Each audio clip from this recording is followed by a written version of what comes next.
Joy News channel on Multi TV. Now, it's been a week since the Electoral Commission opened the register for those whose names have been deleted from the register to get back on. With just 3 days to go, just around 14,000 of the 56,000 have come to re-register. That's just around 25%.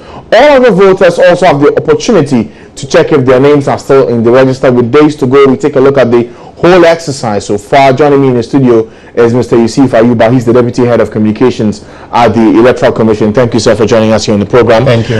We've already mentioned the numbers, 25,000 out of 56. Do we know why? 14,000. Well, 14,000 out of the 56. Yeah. Do we know why there's been this very low number you're recording? We've actually done a lot of sensitization exercises. We've used the media at our district level. Our district officers have gone out there, intensified publicity, telling the people they need to go and re-register. We still don't know why people are not coming to re-register.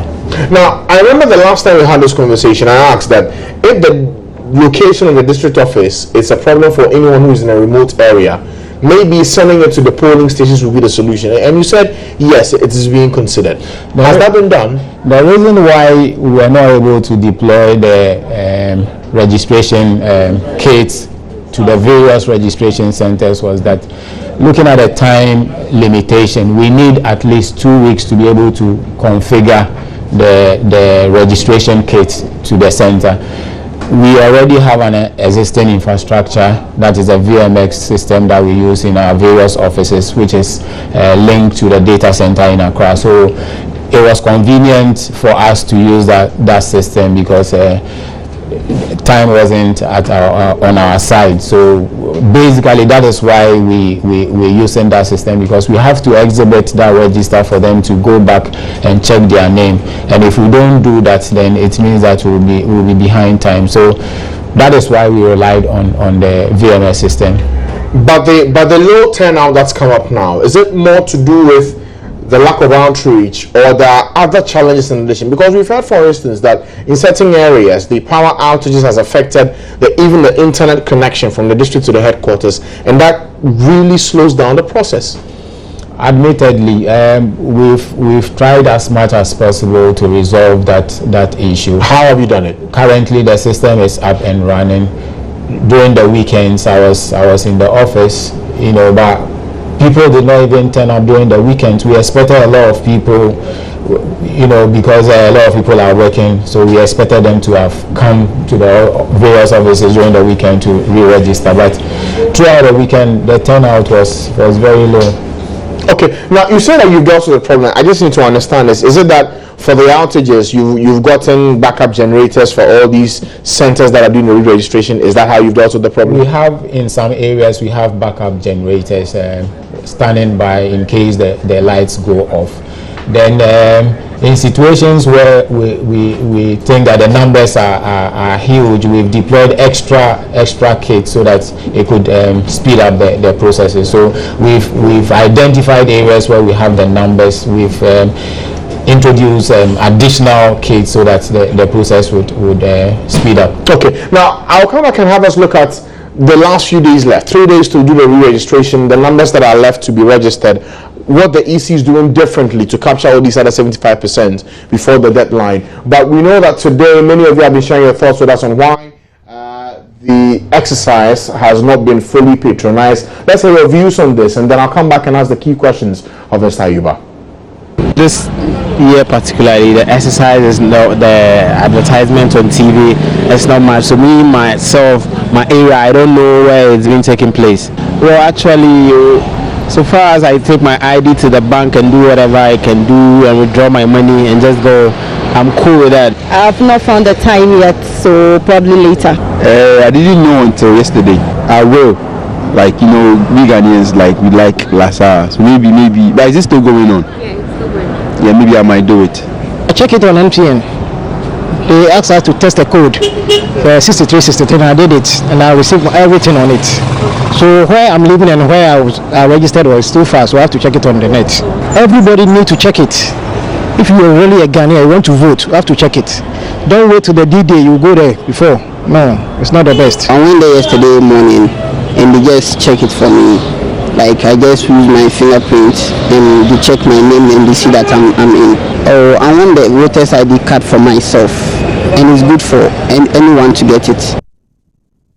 Right, so there's a certain measure of apathy in there if you listen to the comments that we've had. This may not be representative of the entire picture, but you get the drift of how things are going with this exercise. But Mr. Ayuba, with 3 days to go, clearly certain individuals are waiting for the last minute rush to get this done. But what are you doing differently? Some say that they don't even know where the district offices are. What are you doing differently this time? I think publicity is ongoing. We've intensified. We've been monitoring media reports. We've tried as much as possible to intensify our publicity so that all those persons who are saying they've not heard it would be in the know, so that they would go and make sure that we are talking especially those who deleted their names, those who registered with the NHIS and we deleted their names. We don't want to disenfranchise anybody. We are urging them and pleading with them that they should make it a point to go and re-register. They should not. A lot of people you speak to are saying that it wasn't their fault that the Electoral Commission deleted their names from the system. So why waste their time or resources to move from where they are to the center to register? So, but we are still pleading with them. It's their civic duty. They should not be discouraged. They should make it a point to go to the various district offices where they registered and make sure they get their names back into the register. Okay, now you look at the numbers that need to register. It's 14,000 out of 56. That's what about 32,000 left to be registered. In 7 days, you've had this number. I still am asking what you're doing differently beyond the publicity. If by the end of these 3 days, and some will say that it's not really feasible to do this in 3 days, 32,000 of them in 3 days. Is there a possibility that this exercise, the period, can be extended? It's not about not being able to do it. We used 40 days in 2012 to register approximately 14 point something, a little bit about 14 million persons in Ghana. So we would be able to do it if they troop to the various district offices. I will not be in a position to say whether the commission would extend the period for the re-registration exercise. So therefore, is it a possibility? I'm not in a position as I sit here to say it.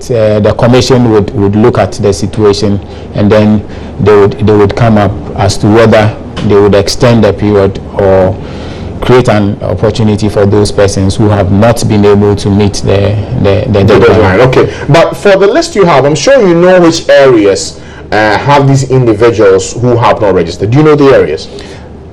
I can't tell you off head, but looking at the numbers, we could, I think Central region, we had quite a huge number. Brong-Ahafo region, Ashanti region, Greater Accra, and then the Volta region. These 5 regions have the highest? Think yes. Okay, yes. And for these 5 regions you speak of, have you seen a lot more people coming out to be a part of the process? Central region is doing well so far. A lot of people are going to the centers to be re-registered. The time I was coming, I didn't have the breakdown of the figures, so I couldn't. I wasn't in the office. I came from a different location, so I'm sure, like I said, we're still urging them to come. I'm very sure in my mind that a lot more people, realizing that time is going, would make it a point and come to re-register. So we are expecting a lot of people by the close of the Thursday. Okay, that's for those whose names have been deleted. How about individuals who've come to the polling centers with the NHIS card saying, guys, I registered with this card to get onto the register. Can I have my name go through that process and have it done? Have you had such instances, and how many of them have you been able to record? So far, I've received about 3 persons, 3 reports about 3 persons who've come voluntarily to the exhibition centers and made themselves available that they registered with the NHIS card. So they want their names deleted. Actually, their names were part of the list, but they didn't go to check. So when we checked the list, we realized that they were part of those that we had already deleted their names. Okay, so for anyone who's watching you right now who knows that they used the NHIS card to register in 2012, what does the person do? The person should just walk to the district office with the voter ID card that the person has now, you go and make a report that you registered with the NHIS card in 2012. Then, but before you go, you must go with the current requirement. That is a driver's license, or a national identification card, or a passport, or a Ghanaian passport. If you don't have any of these, you just get two persons who have already registered in 2012 and 2014 who would guarantee your registration for you, so that you can just go through the process. It's pretty a simple process. Okay, now we've looked at the re-registration exercise. How about the exhibition? As we speak, how many have registered? How many have verified and checked their names? Approximately, we have close to 4 million persons who have. Now. Yes, this excludes persons who are using the SMS platform. We don't have those figures yet. So I think a lot more people are using the SMS platforms because they cannot get to the centers in person. So at the end of the exercise, we should be able to know persons who use the SMS platforms and those who physically went to the exhibition centers to check their names. And you speak of the SMS option, and that's what option? You text your ID number to 6363 if you are on Vodafone, MTN, Tigo, or Airtel. And when you do, what do you get in response? It will give you your full name. It will give you the polling station name. It will give you the polling station code. Then it will give you the date in which you did the registration and your date of birth. These are the details that you would receive when you send an SMS to 6363 using Tigo, Vodafone, MTN, or Airtel. And you are saying for the numbers that you're picking up for the exhibition, is it encouraging in your view? What is being done to get a lot more people to come and check their names? If about 15 point something million persons are on the register, and currently we have just about 4 million, we still think it is not enough. We're still urging people to go to the exhibition centers to check. We still have enough time on our side, so we're still pleading with Ghanaians that they should take the exercise very seriously.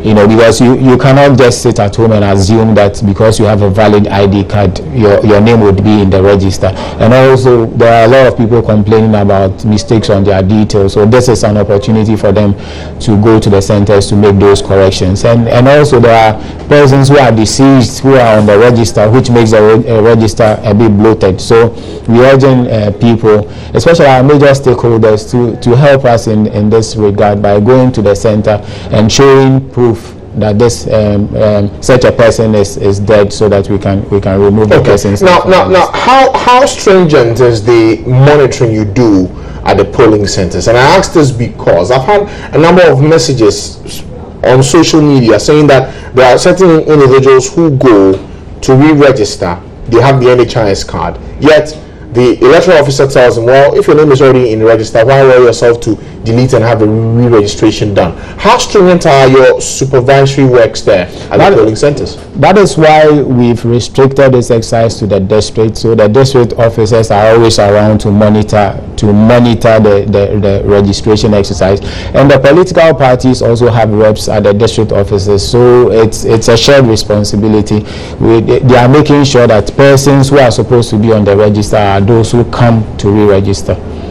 Okay, Mr. Ayuba, thank you so much for your time this afternoon. Mr. Yusuf Ayuba is the Deputy Head of Communications at the Electoral Commission. Clearly, a lot of work needs to be done with just some days to go for the re-registration, 3 days to go, and then the exhibition exercise ends sometime in August. That has a bit more days, but you can still go early and have your name checked in the register so that we have no problems heading into the 2016 elections. Still staying with the ID card matters in the country, we're broke and struggling to run our programs. That's the cry of the National Development Planning Commission, NDPC, charged with planning the country's long-term development. They say they now lack the adequate finances to fully implement its mandate, including the streamlining of a single national identification card. We'll look at the ID card issue shortly, but first let's keep a focus on the lack of money at the Commission. Chairman of the Commission, Professor Kwesi Betwe, has been speaking at a forum today. So made representations to the Minister of Finance when the 2016 budget was being developed. Yes, we did. And we got a fraction of what we asked for, like most institutions, because, Ken, what did you ask for? No, I don't want to get into all that. But the problems of the of the budget are well known. There are limited resources. The Minister of Finance does his best. So nobody gets the full measure of what they asked for. Okay. I frankly don't remember what we got, but I can tell you it was a fraction of what we asked for. Therefore, we must be creative in supplementing what we get, okay, from other sources. So we wrote to institutions, wrote to the Bank of Ghana, wrote to the GNPC, wrote to other organizations. We got substantial help from the central bank, for instance, I think close to 10 million cedis. So, you know, one does not live one's life in accordance with conditions that one hopes existed or exist. One lives one's life on the basis of conditions and constraints that you have.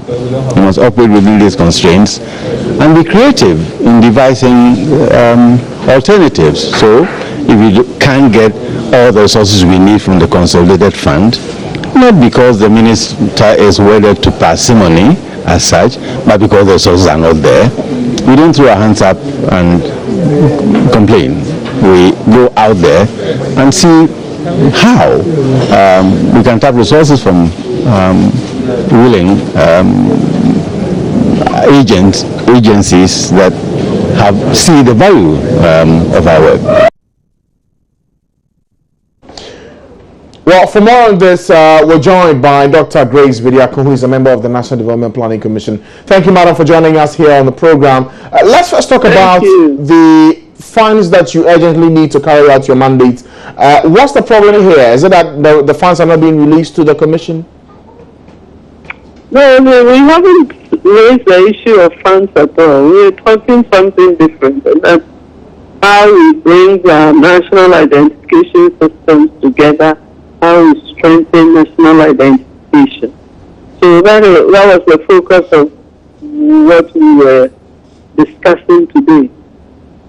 But we just had the chairman of your commission mention that lack of funds is one of the many reasons why it cannot carry out its mandates, and that's why I'm asking what the challenge is. I'm sure what he said was in a broader context. So many people raised issue about funding, and the point he was making is that we don't sometimes have the funds to do the work that we're supposed to do. So I think it was just a point that came in that the major focus or thrust was really the national identification, which has to be harmonized so that we can consolidate all our efforts, and the funding that has gone to the different systems can be brought together so that we have a good, strong system.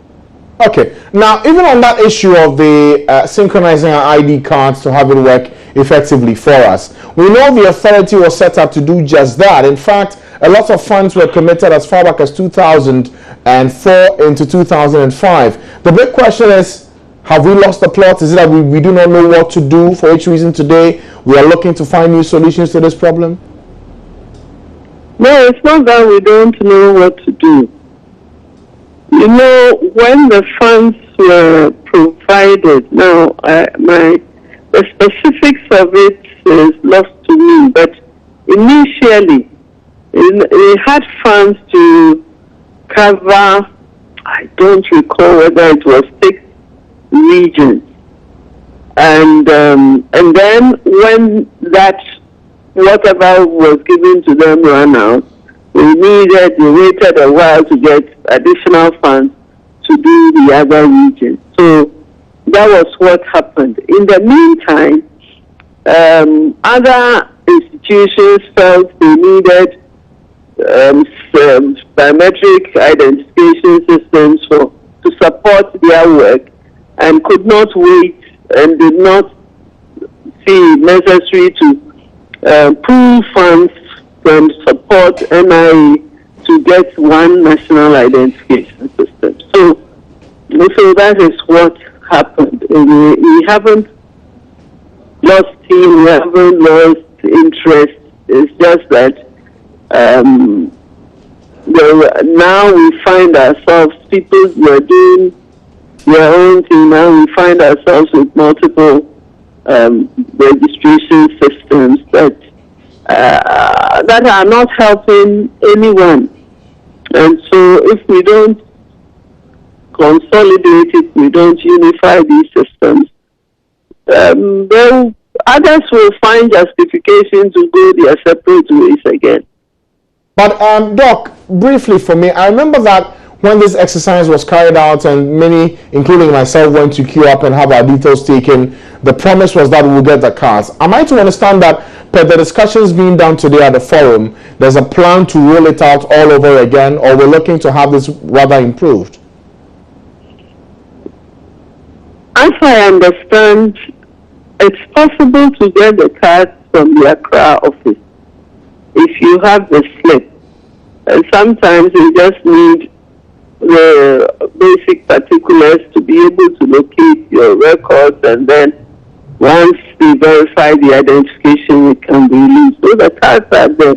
There's a distribution, there was a snag with the distribution. So now, because it's costly to go around and try to distribute the cards, and it's taken so long that now it's an unmanageable option.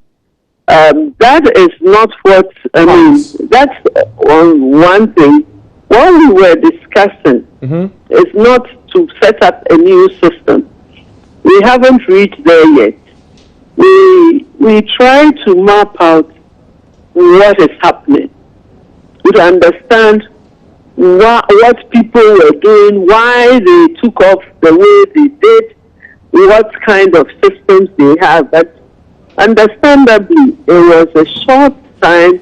We gave about 10 of the institutions 8 or 10 time to make the presentation. So much of it was an overview, but it was enough for us to understand that the initiative to act and act quickly was absolutely necessary. So the first step we want to do is to really do some in-depth study of systems and where we are, just to complement what we discussed. Okay, but Doc, just to take you back, you made a point there about the distribution exercise, the cards that have been done at the Accra office that individuals will need to go for. Am I to understand that the National Identification Authority cannot distribute these cards to the regions for individuals to go and pick them up? I don't know about the regions. What I'm saying is that if you registered in Accra, the cards are available, and I know people who have gone and have been able to get their card. My question is, why is it not being distributed? Why should people necessarily walk to the office to go get it? It's been years. Yeah, part of it, I mean, it's financial. It will require some amount of resources to go to them. How much? How much will be needed? I have that was really not the focus of the discussion today. So I don't have information about that. What we were particularly concerned about is to address the problem that we have identified in the Ghana Shared Growth and Development Agenda, which is the proliferation. And in the process of consulting and working with other institutions on the long-term plan, we've come to a conclusion that this is absolutely essential to bring some rationalism into the national identification system. Okay. for the long-term plan. Okay. Doc, now I appreciate what the planning is for the long term, but it's also good to appreciate the genesis of this entire problem. So we look at how to fix it first, and then we can talk long term. If the simple matter that is of what distribution cannot be done. Oh, sorry. That is why the first step from this meeting, the first step from this meeting is really, we have now, we've said, a task team to look at the way forward. But one thing that we all agree on is, like you said, let us understand what happened. Let us understand where we are. Let us understand what it will take for us to get ourselves from here to what we had intended to achieve in the first place.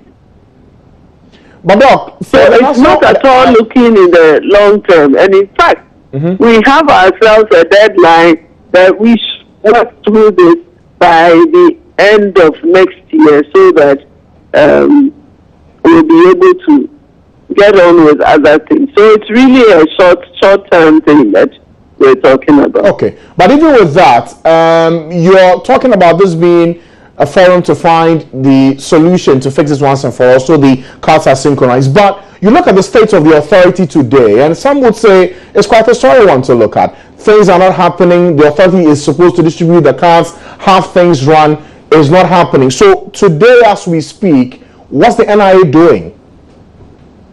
Okay, so we're falling into a same trap. That, you see, you were advising that we needed to understand where things stand, and that is truly the key. Most of us have fragments of information, and so when we express the doubt that the institution is in any particular state, it's because we don't have the full scan. And this is, if we should get a lasting solution, we really have to do first things first. Was the NIA part of the discussions today? Oh, absolutely. And they did not give us these details of why they are not working properly? No, that wasn't. We didn't get into why you're not working properly. We got into what system you have, what is the system that others have, what are your mandates, and then it became clear that, look, too many of us were too eager to go our separate ways when NIA didn't seem to be coming up with a perfect solution for our identification, which was a wrong move on our part. So the next step and the questions you are asking, we will actually get through the next step, which is that study that will really interrogate some of the issues that are out there. We will have to look at the systems. We will have to look at what they set up to do, whether we achieve it, and how we can change course if necessary, and bring the others on board. All right, Dr. Grace Bediako, thank you for your time, member of the National Development Planning Commission. Thank you for speaking to us this afternoon. We'll go for a quick break. When we'll come back, we'll bring you some more stories here on the Pulse. Stay with us.